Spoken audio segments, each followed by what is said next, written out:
Satellite પર spa gym અગ્નિકાંડ બાદ નિંદ્રામાંથી હોશમાં આવેલા ફાયર વિભાગ હરકતમાં આવ્યું છે।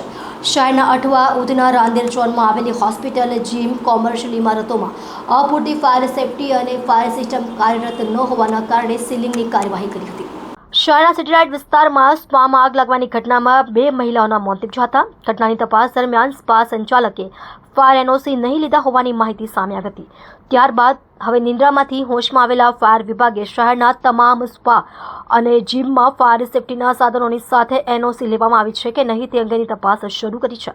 સમગ્ર ઘટનામાં તપાસ દરમિયાન આ સ્પા ગેરકાયદેસર ચાલી રહ્યા હોવાનું બહાર આવ્યું હતું, જેની આ કારણે પણ થઈ ન હતી। ફાયર વિભાગે પણ વર્ષ 2022 અને ઓગસ્ટ 2024માં નોટિસ આપી હતી, જોકે ત્યારબાદ કોઈ કાર્યવાહી કરી ન હતી।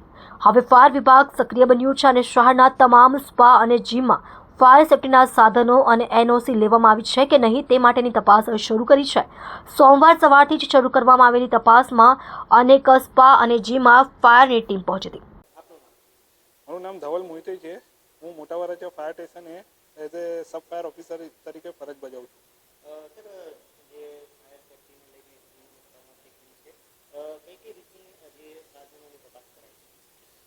જીમને અમુક ઘણા બધા સાધનો હોય છે કે જેવું કે ફાયર એક્સટિંગ્વિશર છે, સ્પ્રિંકલર સિસ્ટમ છે, ફાયર એક્ઝિટ ડોર છે, ઘણા બધા સાધનો છે જે અમે રૂટીન ચેકઅપ કરતા હોય છે।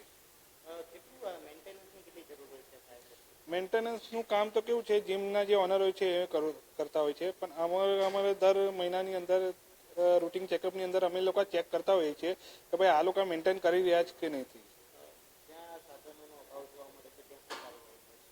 જ્યાં સાધનોનો અભાવ જોવા મળશે ત્યાં અમે નોટિસ ઇસ્યુ કરીશું એમને, ને આગળ એમને ટાઈમિંગ પણ આપીશું કે ભાઈ તમે ફાયર સિસ્ટમ ઇન્સ્ટોલ કરીને ફાયર એનઓસી તમે મેળવી લો।